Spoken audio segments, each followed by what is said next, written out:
É sempre uma novela, daquelas cheias de personagens e núcleos variados. É sempre um enrosco para se chegar a um consenso mínimo. Quando se fala de formação de palanques estaduais para uma eleição nacional, lá vem conflito, arranjos meio estranhos, acordos públicos e de bastidores. Neste finalzinho de 2021, como costuma acontecer em ano pré-eleitoral, o tema está a todo vapor. Envolve principalmente o presidente da República e o partido que está tentando filiá-lo. Eu sou o Conrado Corsaletti e este aqui é o Durma Com Essa, o podcast de notícias do Nexo.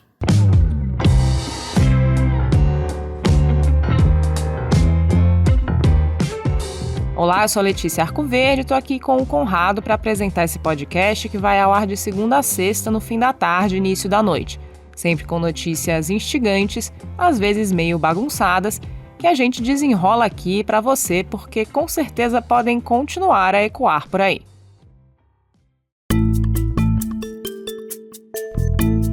Quinta-feira, 18 de novembro de 2021. Ano chegando ao fim com um agito político-partidário grande que envolve personagens importantes da disputa pelo comando do Brasil nas eleições de 2022. Um deles é o presidente da República, Jair Bolsonaro, que prepara sua filiação ao PL, o Partido Liberal, para disputar a reeleição. Bolsonaro foi eleito pelo PSL em 2018. No ano seguinte, se desfiliou e desde então está sem partido político. E ele precisa se filiar para disputar a reeleição até abril de 2022. Isso porque no Brasil não são permitidas candidaturas avulsas, sem que a pessoa esteja ligada a alguma legenda registrada na Justiça Eleitoral. O Bolsonaro negociou com vários partidos. A gente já tratou disso aqui no Durma.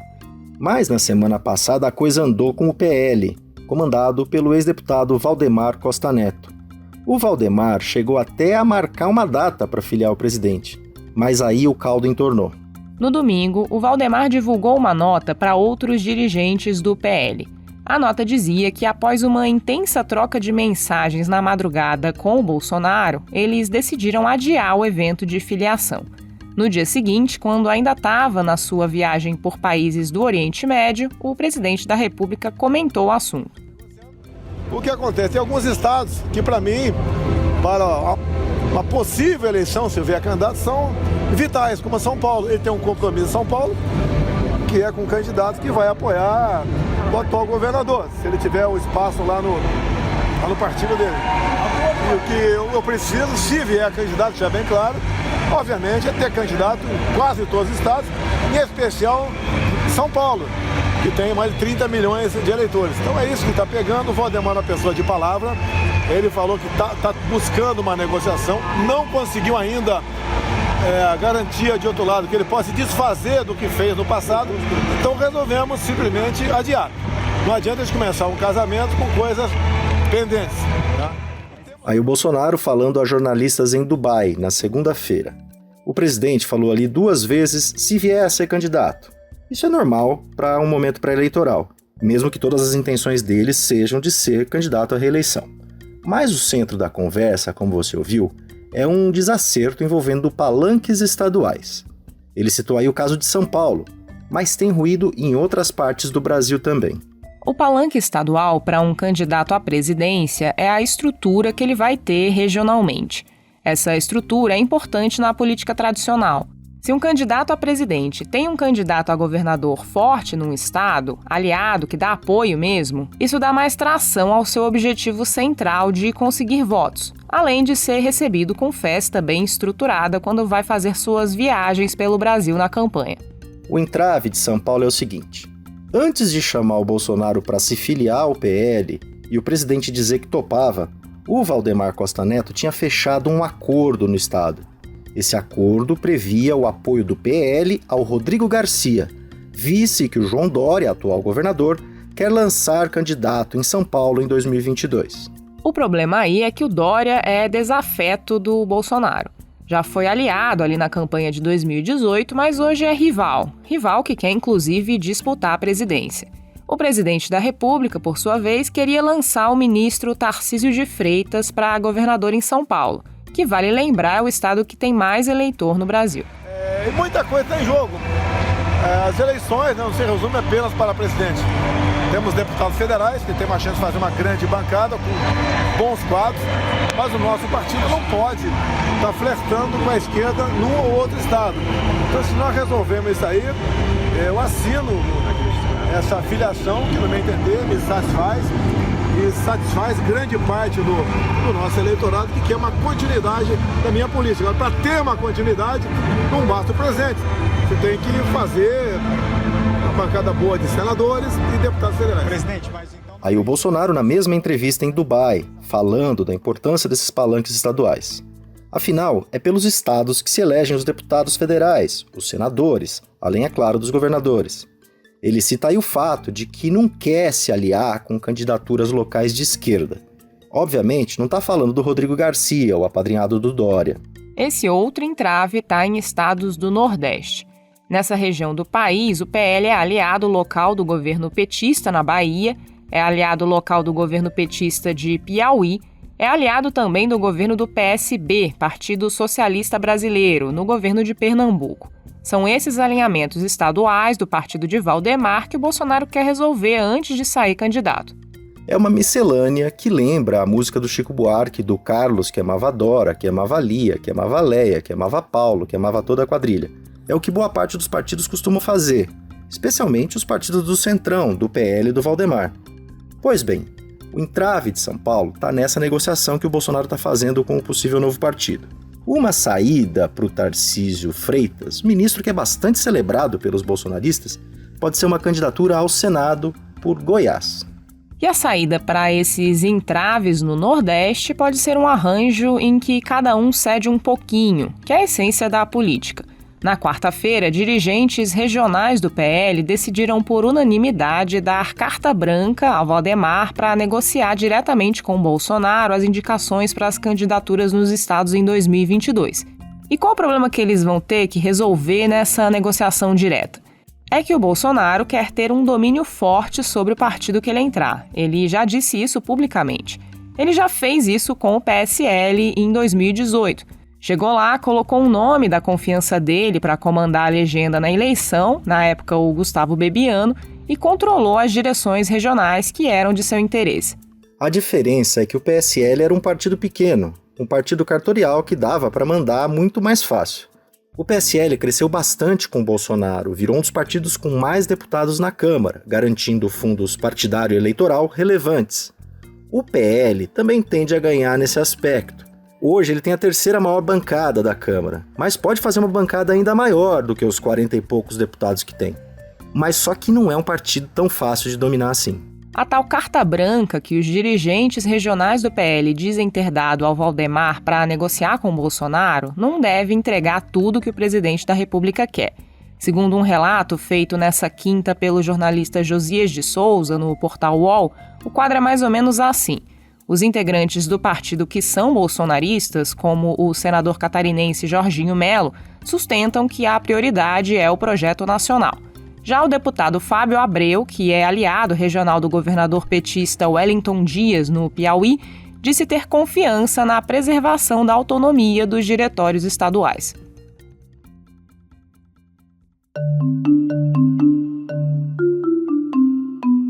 O PL surgiu em 1985, no contexto da redemocratização, definindo-se como seguidor da doutrina liberal, como o próprio nome sugeria.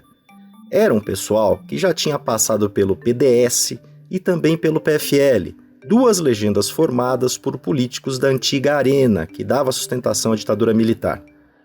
Na primeira eleição presidencial direta depois da ditadura, o PL lançou Guilherme Afif Domingos como candidato em 89. O Afif ficou famoso pelo slogan Juntos Chegaremos Lá.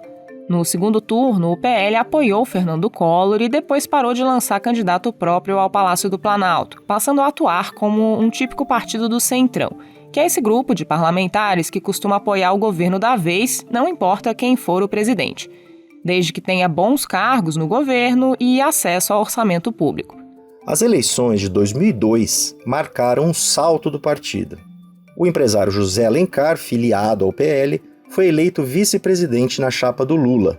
No primeiro mandato do petista, em 2005, veio o escândalo do mensalão, no qual o PT foi acusado de pagar aliados para que eles votassem a favor do governo. Em 2006, o partido mudou de nome ao se fundir com o PRONA, dando origem ao PR, Partido da República. Deputado do PR à época, Valdemar Costa Neto foi condenado a 7 anos e 10 meses de prisão em 2012 pelo Supremo, por causa do mensalão. Ele foi preso em 2013, passou a cumprir prisão domiciliar no final de 2014 e em 2016 teve perdão de pena concedido pela Justiça. Ele é também alvo de investigações da Operação Lava Jato. Na história recente, o Valdemar Costa Neto é praticamente o dono do PL, seja quando está oficialmente na presidência do partido, seja quando não está. Depois de fazer parte da base de apoio do governo da Dilma Rousseff, o partido aderiu ao impeachment da petista. Logo depois, passou a apoiar o governo do vice, Michel Temer. Na campanha de 2018, junto com outros representantes do Centrão, apostou no tucano Geraldo Alckmin, que ficou pelo primeiro turno ainda. Com o Bolsonaro eleito, o partido foi se aproximando do governo. Na onda de fortalecimento do discurso liberal, resolveu retomar o antigo nome. Voltou a CPL em 2019. E no ano seguinte já estava na base de apoio do Bolsonaro, no momento em que o presidente selou uma grande aliança com o Centrão, à base de cargos públicos e do orçamento secreto, um esquema de distribuição pouco transparente de emendas parlamentares. Outro partido do Centrão, o PP, ou Progressistas, até pensou em filiar o Bolsonaro para a tentativa de reeleição do presidente. Segundo a colunista Mônica Bergamo, do jornal Folha de São Paulo, o partido acabou desistindo pelo seguinte: sim, ir para a campanha associado ao Bolsonaro pode ajudar a aumentar a bancada de deputados. E aumentar a bancada de deputados rende mais dinheiro do fundo partidário, mais dinheiro do fundo eleitoral. Mas tudo isso não compensaria em razão da perda de poder das lideranças regionais, um poder que passaria a ser dividido com Bolsonaro. Aí você pode estar se perguntando, por que o Bolsonaro está atrás de um partido maior? Por que não vai lá e pega um desses partidos pequenos e sai candidato, como fez com o PSL em 2018? Quando foi para a campanha sem estrutura, sem palanques estaduais, sem tempo de TV, sem dinheiro relevante dos fundos partidário e eleitoral? A resposta que a gente ouve dos cientistas políticos é a seguinte: 2018 foi uma eleição atípica. O discurso antissistema daquela época talvez não cole mais. Esse discurso, na boca de Bolsonaro, aliás, nem se sustenta. Afinal, ele está abraçado com o Centrão, que é o principal representante do sistema político tradicional. É um discurso que talvez sobre para o Sérgio Moro, ex-juiz da Lava Jato e ex-ministro do Bolsonaro, que se filiou ao Podemos, um partido pequeno, e fala em se lançar candidato a presidente. E sempre vale lembrar, Bolsonaro é um presidente impopular. Está lá em segundo lugar, atrás do Lula nas pesquisas, mas tem forte rejeição. Toda a estrutura, toda a capilaridade pelo Brasil e todo o tempo de TV, todo o fundo de dinheiro público para fazer campanha, portanto, é importante para ele em 2022. O prazo para que todo candidato esteja filiado a um partido é abril, como a gente disse antes. As convenções partidárias que vão definir os palanques estaduais estão marcadas para ocorrer entre julho e agosto. E a eleição, não custa nada lembrar, é em outubro.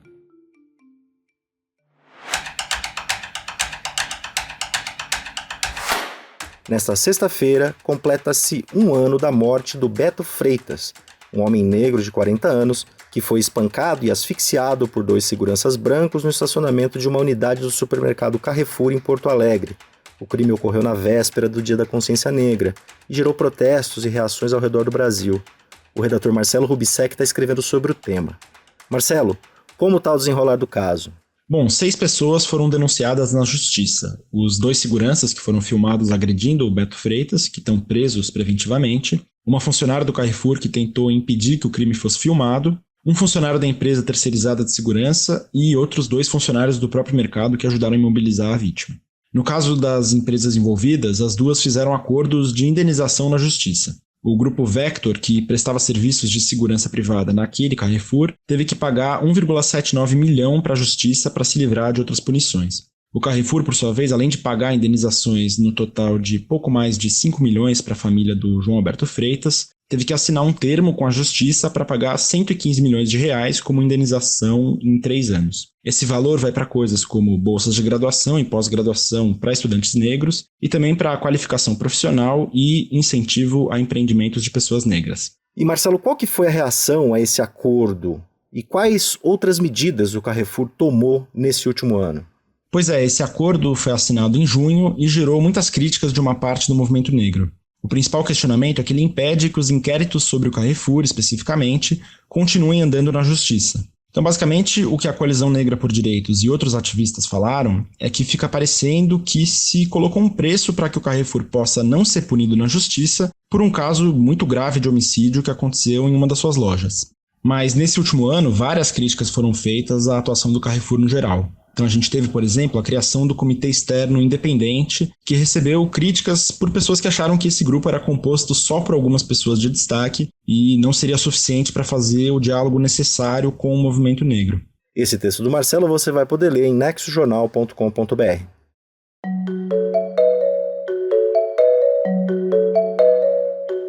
O repórter especial João Paulo Charlot fala agora sobre a crise migratória na fronteira de Belarus. Olá, ouvinte. Olá, amigos do Durma com Essa. O governo da Belarus devolveu nesta quinta-feira milhares de imigrantes iraquianos a seu país de origem. Eles foram mandados de volta a Bagdá num voo fretado pelo governo bielorrusso. De acordo com as autoridades, esse retorno foi espontâneo. Esses imigrantes tinham percorrido mais de 3.000 quilômetros e estavam acampados em barracas de camping na fronteira entre a Belarus e a Polônia há várias semanas. Eles esperavam por uma chance de entrar na União Europeia, mas acabaram barrados numa crise migratória e diplomática de grandes proporções. A devolução desses imigrantes parece ser o primeiro sinal de distensão nessa crise. A situação dá mostras de que deve melhorar numa região em que a polícia vinha agindo com violência para tentar evitar que os imigrantes saíssem da Belarus e entrassem na Polônia para chegar aos demais países que fazem parte da União Europeia. A crise tem um elemento humanitário em primeiro lugar. Esses imigrantes são, em geral, vítimas de guerras, desastres naturais e pobreza em seus países de origem. Mas essa crise tem também, ao mesmo tempo, um forte componente político. O presidente da Belarus, Alexander Lukashenko, é um autocrata que está em seu 6º mandato consecutivo, desde que o país passou a existir em 1994, quando se separou da União Soviética. O Lukashenko é o único presidente que os bielorrussos tiveram, e lá se vão quase 30 anos de mandatos seguidos. A União Europeia, é claro, critica Lukashenko, diz que as eleições são fraudadas por ele e que a oposição é perseguida. Essa crise com os imigrantes agora foi vista como uma resposta política do Lukashenko à Europa. Como o Lukashenko sabe que o tema da imigração é sensível em países como a França e a Alemanha, ele teria fomentado a imigração para desestabilizar o governo desses países adversários. A estratégia em si não é nova, no passado a Turquia fez o mesmo. A diferença é que a Belarus tem o forte respaldo da Rússia, que usa esse pequeno país do leste europeu para protagonizar um jogo de morde-a-sopra com a Europa.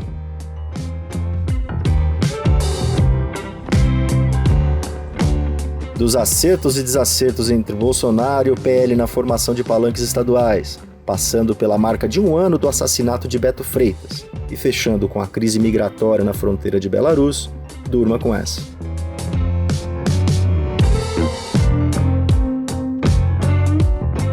Com roteiro de Conrado Corsaletti, produção de Letícia Arcoverde, participações de Marcelo Rubissec, João Paulo Charlot e edição de áudio de Roberto Soares, termina aqui mais um Durma com Essa.